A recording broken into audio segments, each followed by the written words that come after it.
కేంద్ర ఆరోగ్య శాఖ సెక్రటరీ హెల్త్ బులెటిన్ విడుదల చేస్తుంది. లైవ్ లో చూద్దాం. गृह मंत्रालय द्वारा जारी आदेशों का उल्लंघन है और लॉकडाउन नियमों को भी क्षीण कर रहा है। उनसे अनुरोध किया गया है कि राष्ट्रीय लॉकडाउन नियमों का अनुपालन सुनिश्चित करें। कुछ जिलों में भी लॉकडाउन नियमों के उल्लंघन के कुछ मामले सामने आए हैं जो स्वास्थ्य के लिए गंभीर खतरा पैदा कर सकते हैं। कुछ जिलों में कोविड-19 के संक्रमण की स्थिति गंभीर है या गंभीर होती जा रही है, जैसे राजस्थान में जयपुर, मध्य प्रदेश में इंदौर, महाराष्ट्र में मुंबई और पुणे, पश्चिम बंगाल में कोलकाता, हावड़ा, 24 परगना नॉर्थ, मेदिनीपुर ईस्ट, दार्जिलिंग, जलपाईगुड़ी और कालिम्पोंग। इन चारों राज्यों के प्रभावित जिलों का ऑन द स्पॉट आंकलन करने के लिए आपदा प्रबंधन अधिनियम 2005 के अंतर्गत गृह मंत्रालय ने 6 इंटर मिनिस्टीरियल सेंट्रल टीमों का गठन किया है।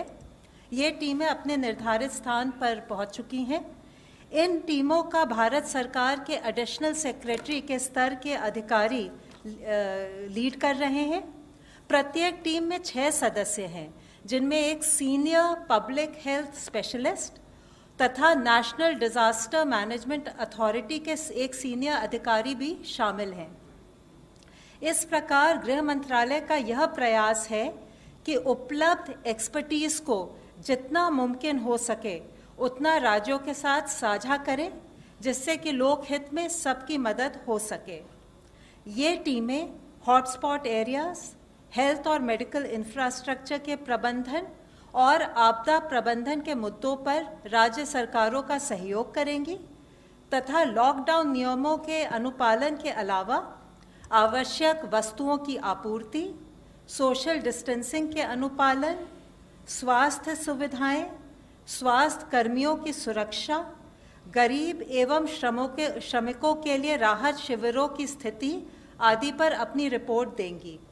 आशा है इन कदमों के साथ हम मिलकर कोविड-19 के खिलाफ अपनी मुहिम में सफल होंगे। धन्यवाद। धन्यवाद। Health ministry representative please. अब तक टोटल 2546 लोग क्योर हो चुके हैं, जो कि हमारी ओवरऑल क्योर परसेंटेज को 14.75% तक लेके जाता है। कल से एडिशनल कंफर्म केसेस देश में 1553 आए हैं, which takes the total number of confirmed cases in the country to 17,265.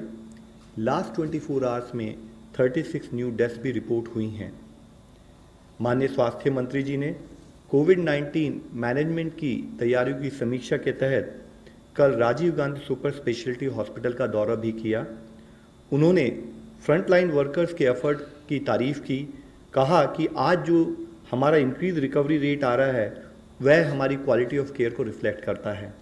उन्होंने कहा कि लॉकडाउन 2.0 के दौरान लाइफ में डिसिप्लिन लाने से हम लोग रिच डिविडेंड्स पा सकते हैं, जिससे हमें कोविड की लड़ाई जीतने में सफलता मिलेगी। G20 एक इंटरनेशनल फोरम है जिसमें 19 देश और यूरोपियन यूनियन के नेशन मेंबर्स फाइनेंशियल इश्यूज के साथ साथ सोशियो इकोनॉमिक इश्यूज पर भी डिस्कस करते हैं। G20 के मेंबर नेशंस वर्ल्ड का 80% इकोनॉमिक आउटपुट, ग्लोबल पॉपुलेशन 2/3 और 3/4 जो इंटरनेशनल ट्रेड है उसको रिप्रेजेंट करते हैं। उस G20 के स्वास्थ्य मंत्रियों की कल एक वीडियो कॉन्फ्रेंस के द्वारा मीटिंग हुई, जिसमें कोरोना वायरस से निपटने के लिए कोऑपरेशन और कोलैबोरेशन के इशू पर डेलिब्रेट किया गया। माननीय मंत्री जी ने इन टेस्टिंग टाइम्स के दौरान सभी मेंबर स्टेट्स के साथ मिलकर काम करने के लिए भारत के कमिटमेंट को जाहिर किया। उन्होंने कहा कि भारत G20 के देशों के साथ मिलकर वैक्सीन डेवलपमेंट और ड्रग डेवलपमेंट पर काम करना चाहेगा। इसके साथ ही गवर्नमेंट ऑफिसेज के कामकाज के लिए स्वास्थ्य मंत्रालय ने अधिकारियों को एक गाइडलाइंस के द्वारा वायरस के स्प्रेड को रोकने में संबंधित प्रिकॉशनरी मेजर की सलाह दी है, जिसमें बताया गया है कि officials reusable cloth face cover use करें, डिसइंफेक्शन प्रोटोकॉल का स्ट्रिक्ट फॉलो करें, फ्रीक्वेंटली सोप या पानी से हाथ धोएं या फिर हैंड रब या सैनिटाइजर को यूज़ करें और ऑफिशियल्स एक दूसरे के बीच में एडिक्वेट डिस्टेंस मेंटेन करें। साथ ही किसी भी जगह पर 5 से अधिक लोगों की गैदरिंग को अवॉइड करना है। डबलिंग रेट ऑफ केसेस, जिसका मतलब है कि कितने दिनों में टोटल केस काउंट डबल हो रहा है, उसको हम अलग अलग इंटरवल्स पर कैलकुलेट करते हैं और जिसके तहत हमने पिछले 7 दिनों के डबलिंग रेट के बेसिस पे जब कैलकुलेट किया तो देखा कि इंडिया का डबलिंग रेट लॉकडाउन से पहले जो 3.4 था, अब वह इम्प्रूव होकर 7.5 हो चुका है।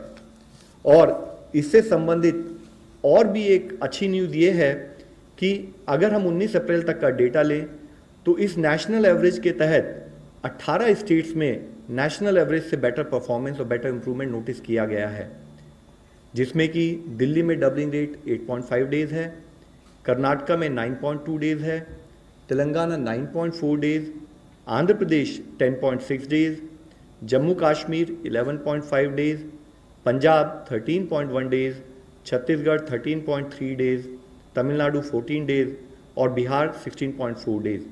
ये जितने राज्य हैं यहाँ पर 20 से कम करीब डबलिंग रेट नोटिस किया गया।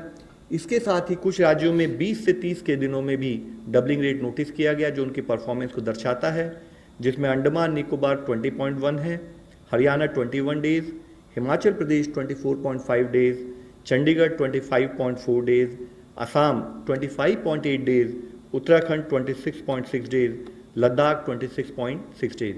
इसके साथ ही हमारी कुछ स्टेट इवन उनका 30 दिनों से भी ज़्यादा डबलिंग रेट, यानी कि उनकी परफॉर्मेंस, उनका केस मैनेजमेंट में हम इम्प्रूवमेंट नोटिस कर रहे हैं, वह है उड़ीसा और केरला।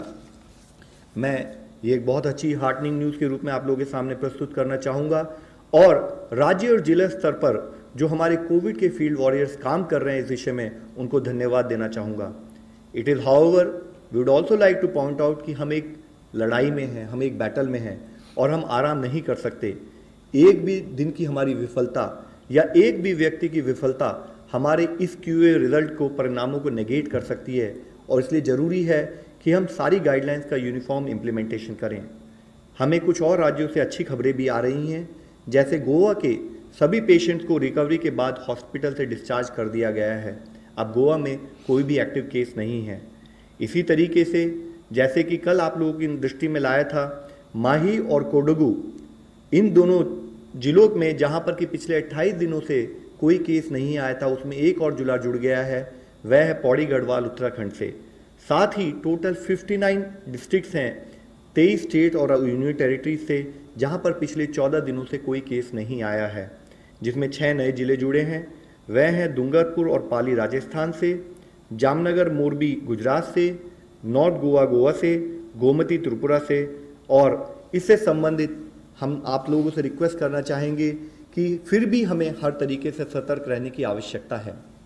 दूसरे देशों की तुलना में अगर भारत आज इस सिचुएशन को मैनेज करने में प्रयत्न कर रहा है, उसमें जो भी रिलेटिव सक्सेस मिली है, उसका सबसे मुख्य कारण है कि इस लड़ाई में गवर्नमेंट के साथ साथ हर सिटीजन मिलकर लड़ाई लड़ रहा है। कम्युनिटी इन्वॉल्वमेंट, कोऑपरेशन और कम्युनिटी लीडरशिप हमारे मैनेजमेंट का एक मुख्य कारण रहा है।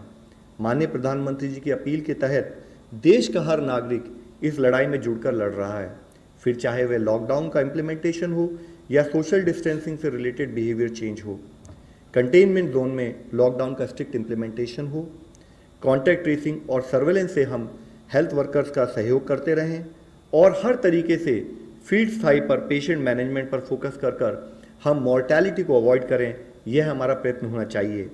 आज जब हम कुछ प्रांतों में रिलैक्सेशन प्रोवाइड कर रहे हैं तो ज़रूरी है कि हम सोशल डिस्टेंसिंग के नॉर्म्स का पूर्णतः पालन करें, ताकि जो कोविड के केसेस कुछ जिलों में, कुछ राज्यों में कम हो रहे हैं, वे और भी कम हों। और जो जिले ग्रीन जोन में चले गए हैं, वहाँ पर हम सबकी रिस्पॉन्सिबिलिटी है कि वह 0 केस की स्थिति में ही बने रहें।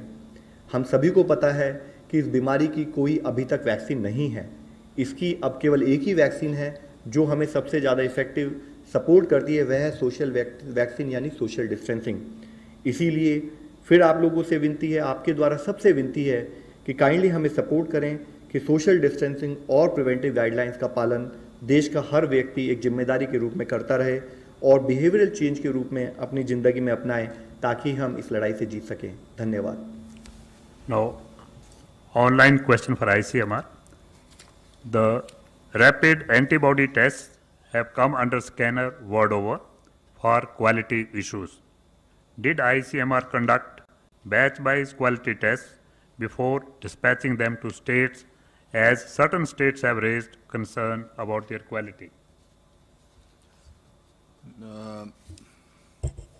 ये जो रैपिड टेस्ट हैं, जैसा मैंने बोला, सारे दुनिया में कहीं भी उसको इंडिविजुअल के डायग्नोसिस के लिए इस्तेमाल नहीं करते, क्योंकि अभी भी एक चीज़ कायम है कि इस विषाणु के खिलाफ एंटीबॉडी जो डेवलप होती है